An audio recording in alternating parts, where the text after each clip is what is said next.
Hello friends, ओम श्री गणेशाय नमः। आप सभी का स्वागत है आपके अपने यूट्यूब चैनल पर। फ्रेंड्स, आज हम आपको इस वीडियो में बताने जा रहे हैं ज्येष्ठ मास के कृष्ण पक्ष की काला अष्टमी का शुभ मुहूर्त, पौराणिक व्रत कथा, पूजा विधि, महत्व और कालाष्टमी के दिन किए जाने वाले उपायों के बारे में।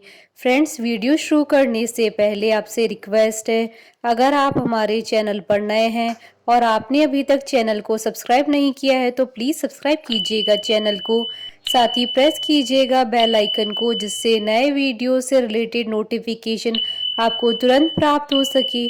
और वीडियो पसंद आने पर वीडियो को लाइक और शेयर ज़रूर कीजिएगा, ताकि सभी भक्तों को इस वीडियो का लाभ प्राप्त हो सके।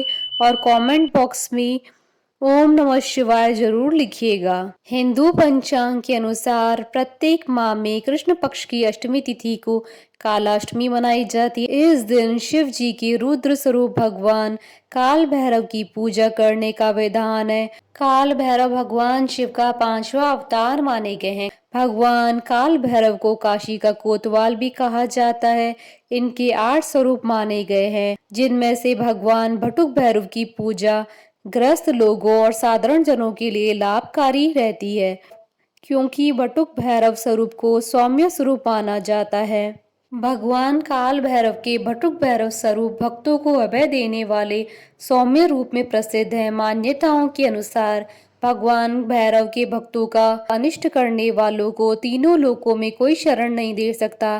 कालाष्टमी पर व्रत और पूजा आराधना करने से साधक को भय से मुक्ति प्राप्त होती है और संकट आने से पहले ही दूर हो जाते हैं। इस दिन पूजा करने से रोगों से मुक्ति भी प्राप्त होती है। भगवान काल भैरव आपराधिक प्रवृत्ति वालों के लिए भयंकर दंडनायक हैं, तो वहीं भक्तों की रक्षा करने वाले हैं। इनकी पूजा करने से समस्त नकारात्मक शक्तियां दूर होती हैं और राहु केतु जैसे ग्रहों के बुरे दोष से भी मुक्ति मिलती है।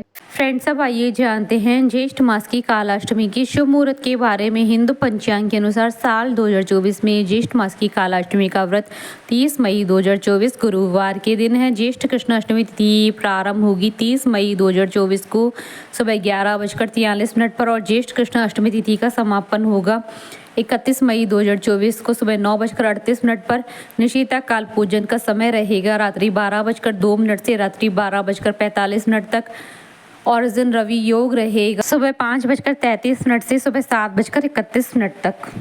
फ्रेंड्स, अब आइए जानते हैं ज्येष्ठ मास की कालाष्टमी की पूजन विधि के बारे में। कालाष्टमी के दिन प्रातः काल जल्दी उठकर स्नान आदि कर ले और भगवान काल भैरव की पूजा अर्चना करें। भगवान काल भैरव शिव के रौद्र अवतार है, इसलिए इस दिन भगवान शिव के काल भैरव के साथ ही शिव पार्वती की पूजा करने से उनकी विशेष कृपा प्राप्त होती है। भगवान शिव और माता पार्वती की मूर्ति चौकी पर स्थापित करें और उनका विधिवत पूजन करें। इसके बाद काल भैरव को काले तिल, उड़द, सरसों का तेल, अबीर, गुलाल, चावल, फूल, सिंदूर और नीले रंग के पुष्प अर्पित करें। इसके बाद चौमुखी दीपक प्रज्वलित करें और तिलक करें। अब भगवान काल भैरव को नारियल, इमरती, पान आदि चीजें अर्पित करें। इसके बाद भगवान काल भैरव की व्रत कथा पढ़ें। कालाष्टमी की मुख्य पूजा रात्रि में की जाती है, इसलिए पूरे दिन उपवास करें और रात्रि में पुनः काल भैरव भगवान की पूजा अर्चना करें। रात्रि के समय सरसों के तेल का दीपक प्रज्वलित करें और काले तिल, उड़द आदि से पूजा अर्चना करें। इस दिन काल भैरव भगवान के मंत्रों और भैरव चालीसा का पाठ करना चाहिए। फ्रेंड्स, अब आइए जानते हैं कालाष्टमी के दिन किए जाने वाले उपायों के बारे में। कालाष्टमी के दिन भगवान भैरव को प्रसन्न करने के लिए काले कुत्ते को मीठी रोटी बनाकर खिलाएं। इससे भगवान भैरव और शनिदेव की कृपा प्राप्त होती है। इस दिन भगवान भैरवनाथ की पूजा करने के साथ साथ भगवान शिव और माता पार्वती की पूजा करने से घर में सुख समृद्धि आती है। कालाष्टमी के दिन 21 बिल्वपत्र ओम नमः शिवाय मंत्र का जप करते हुए शिवलिंग पर चढ़ाएं। इससे भगवान भैरव प्रसन्न होकर भक्तों को सफलता का आशीर्वाद देते हैं।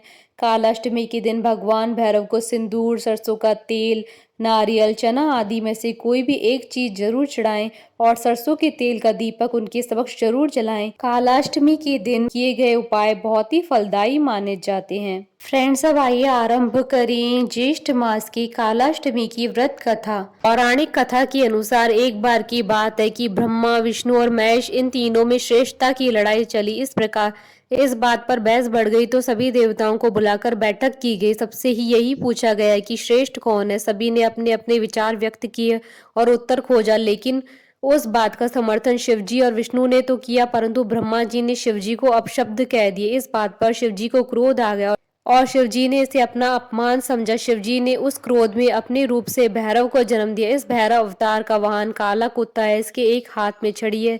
इस अवतार को महाकालेश्वर के नाम से भी जाना जाता है, इसलिए इन्हें दंडाधिपति कहा गया है। शिवजी के इस रूप को देखकर सभी देवता घबरा गए। भैरव ने क्रोध में ब्रह्मा जी के 5 मुखों में से एक मुख को काट दिया। तब से ब्रह्मा जी के पास 4 ही मुख हैं। इस प्रकार ब्रह्मा जी के सिर को काटने के कारण भैरव जी पर ब्रह्म हत्या का पाप आ गया। ब्रह्मा जी ने भैरव बाबा से माफी मांगी, तब जाकर शिव जी अपने असली रूप में आए। भैरव बाबा को अपने पापों के कारण दंड मिला, इसलिए भैरव को कई दिनों तक भिखारी की तरह रहना पड़ा। इस प्रकार कई वर्षों के बाद वाराणसी में इनका दंड समाप्त होता है। इनका एक नाम दंडपाणी पड़ा था। बोलिए भगवान भैरवनाथ की जय, भगवान शिव माता पार्वती जी की जय। हमारे साथ इस वीडियो में अंत तक बने रहने के लिए आपका धन्यवाद। ओम श्री गणेशाय नमः। ओम नमः शिवाय।